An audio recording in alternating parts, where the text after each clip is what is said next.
Well, hello, poetry lovers, and welcome to the latest installment of Poetic Devices of Your Life. So let's start off here with our presentation. Today is going to be on imagery. Okay, let's see if we can get this thing to work. There we go. All right, so relative to imagery, most of you are probably familiar with imagery as it pertains to the visual. But as we are going to discuss, there are many different types of imagery, and some of them work in fascinating ways together. So there are two basic forms of the image that we're going to cover today. So the first one then is fixed. And so what do we mean by fixed? This is a picture that conveys a concrete, specific meaning through its various levels of interpretation. So what the poet or writer, whether it's prose fiction or prose nonfiction, is going to create an image, and it is going to do an array of elements relative to sort of the heavy lifting for the meaning that the writer is trying to get across. So here, if we give as an example, the yellow rose's head hung over. Okay, so you recall from our discussion of figurative language that here the rose we might consider it to being personified in some kind of way. Okay, so because we're saying about the rose's head versus say the bloom or the bud or something of that nature, we're personifying it in this way. And so when someone's head is hanging over, we generally think of fatigue or sorrow or something of that nature. Note also that the color of the rose is going to play a role in the way that the image is interpreted, because as you probably know, different colored roses have different meanings. We have decided, various cultures have decided on the meanings of the different colors. And by the way, American conceptions of colors of flowers and things of that nature, colors generally, are going to be different than you will find in say Far East cultures, things of that nature. Okay, so our second basic form is what's called free. So in the free type image, this creates a general meaning that is to be subjectively interpreted in various ways by the reader. Okay, so now in the vase were clustered some tired looking yellow roses. All right, so in this case, you get to fill in the blank, sort of that image gap with respect to what does someone or something that is tired looking, how does that appear to you? Okay, so I've got the two words there, clustered and some. Okay, so I've chosen the verb there as a jumping off point for a discussion about how you might want to say convey an idea in this line of poetry or prose. Okay, so think to yourself, and you can press pause and maybe write some down. That'd probably be a good idea here. Is other than clustered, what words could we use? So I could give you one that is bunched. Okay, in the vase were bunched some tired looking yellow roses. So there's some nice music there with bunched and some. We know those two words play together from an assonance standpoint. What if we're more specific with the word some? Do we want to say give a number or what have you, or is some good enough in terms of what we aim to achieve relative to this particular image? Okay. All right, so let's talk about the various image types. So the first relates to, and we're talking about the senses generally. So seeing is the first, okay, the first sense that we associate with imagery. The second is hearing. The third is smelling. Fourth is tasting, and the fifth is touching. So if you'll take a look at the images that I have, the graphic representations of various things here on this slide, and starting in the upper right, so I might ask you a question about, okay, what is, here we are seeing the bells, but generally we think about bells as being related to to hearing. Okay. Now, if we were up in the belfry and it were, summertime, and so in this particular image, I don't have the sun shining, but if I did, then we might think of that image, that the sort of tactility or the touch of the bells as being warm. Okay. All right. So hearing.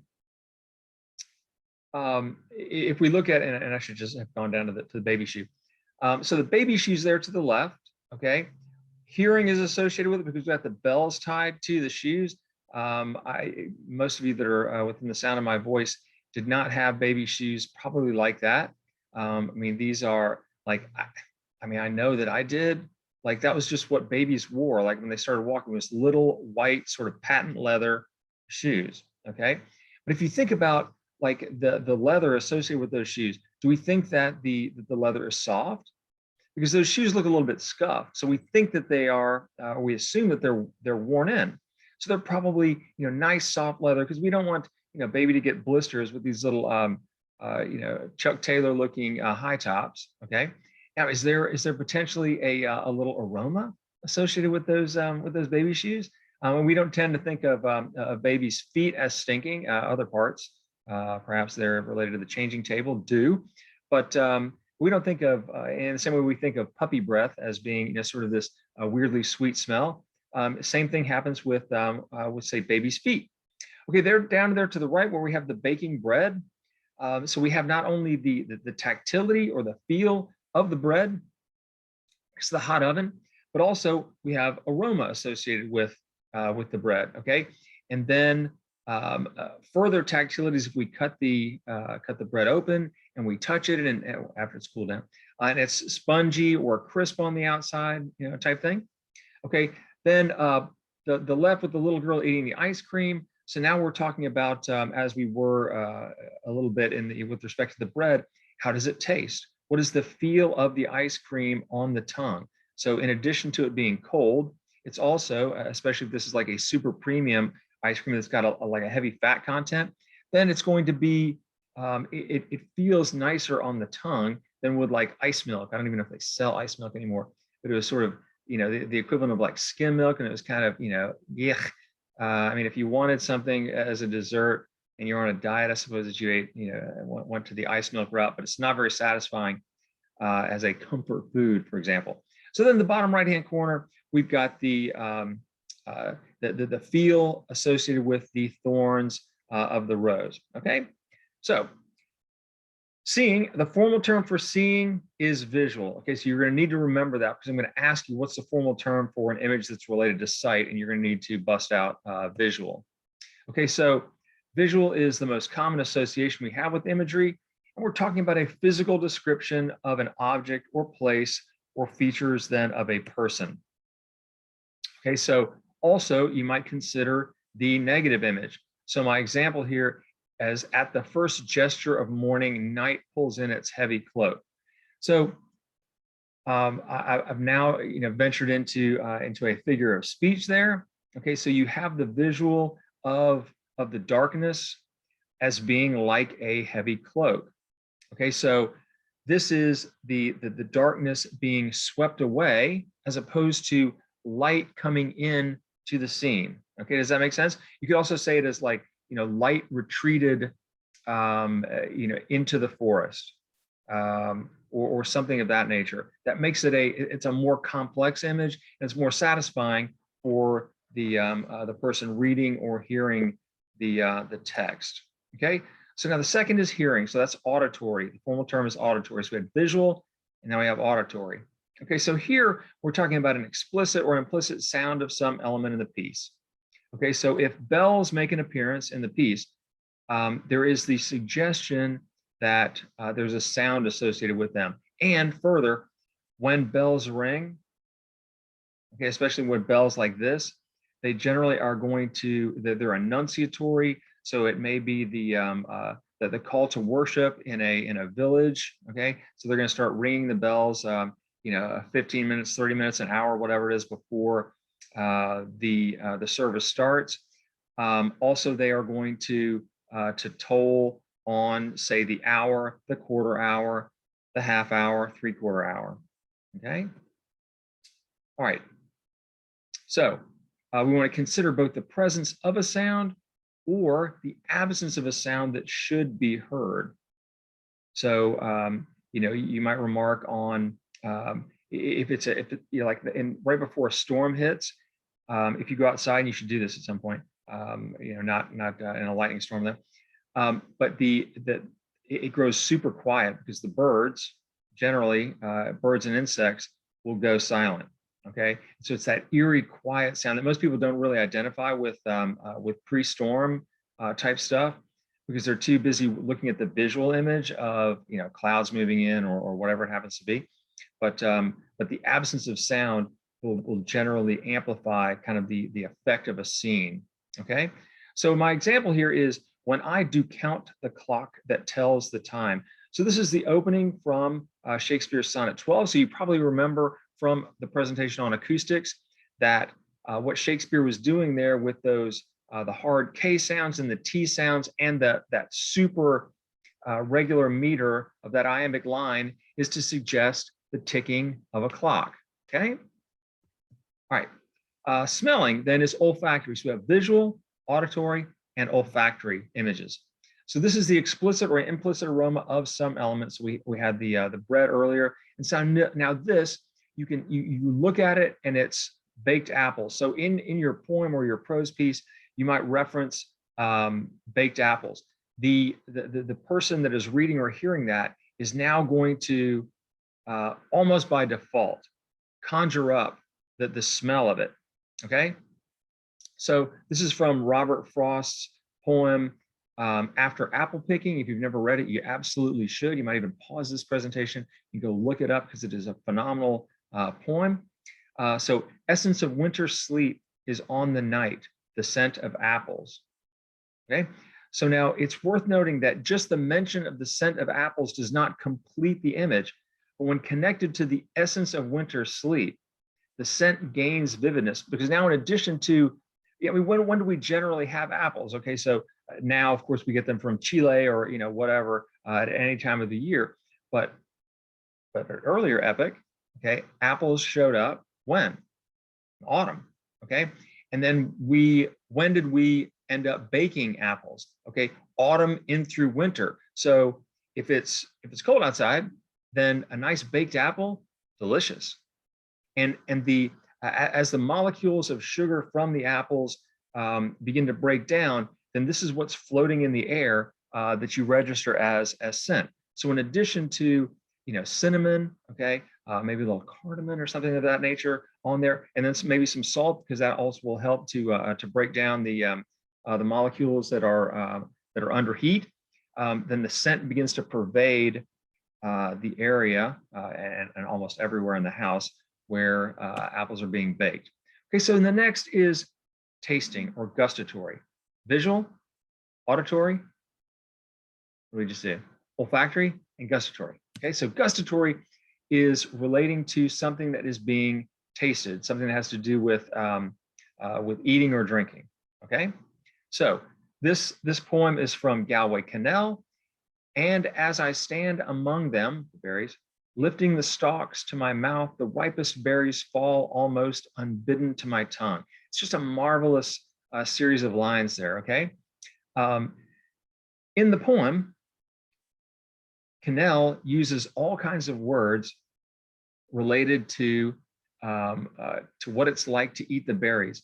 Words like squinched, okay? So if you say the word, so you can go ahead and pause the recording if you want to do that, and say the word squinched. That is a single syllable word.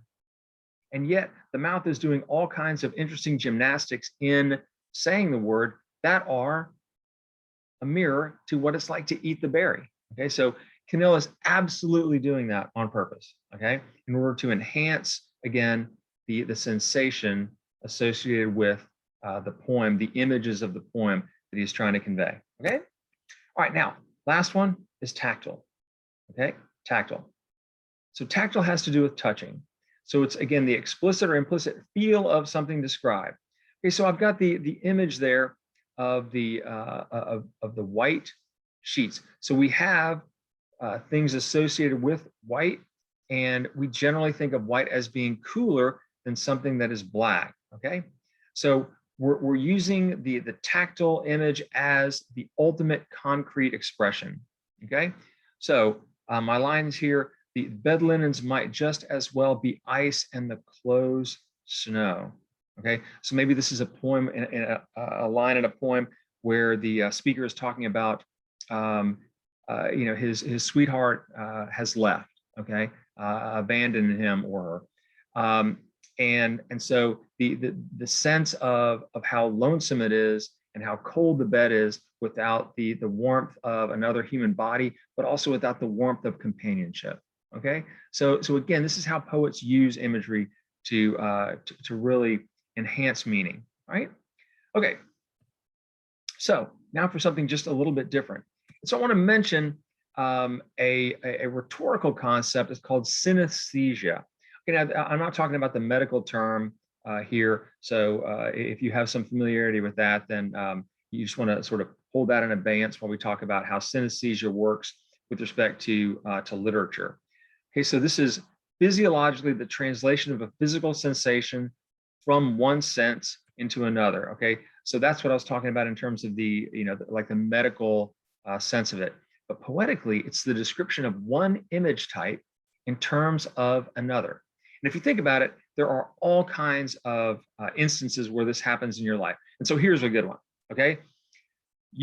So we have the visual image of that shirt. Okay, so if you think for a second, how might I describe a shirt like this? Now, if it were just a regular white shirt, this wouldn't come into play.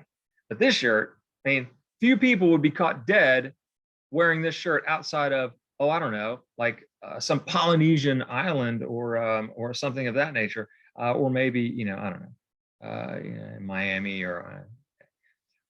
We would refer to this shirt as being what in terms of the colors and the print pattern. We refer to that as being loud. Okay, that's a loud shirt, bro. Okay. Now we also refer to certain types of cheeses as being loud. Those that are like particularly pungent, like a nasty Limburger. And if you like, stinky cheeses, okay, more power to you. And generally they tend not to taste as rank as they smell. But in any case, okay, so this is the way that we can use descriptions that are normally reserved for one image to describe another. Okay, so here's an example, and I'm going to give you a line from a Thomas Hardy novel. Okay, so here we have light that is shining on this the wall of this house. And so in the Hardy novel, he uses the line, "While I saw morning harden upon the wall." And isn't that marvelous? Okay, the idea that, so what's happening when he talks about morning hardening upon the wall? It's getting what? Brighter and brighter. Okay, more intense, the light on the wall. Okay. You might also hear light as being described as brittle, okay? Like brittle light breaking across the landscape or something of that nature, okay? So that's an example of synaesthesia. Just wanted to have you, give you a introduction to that. So I hope this makes sense to you. And of course, if you have questions, then please reach out to me. All right, peace.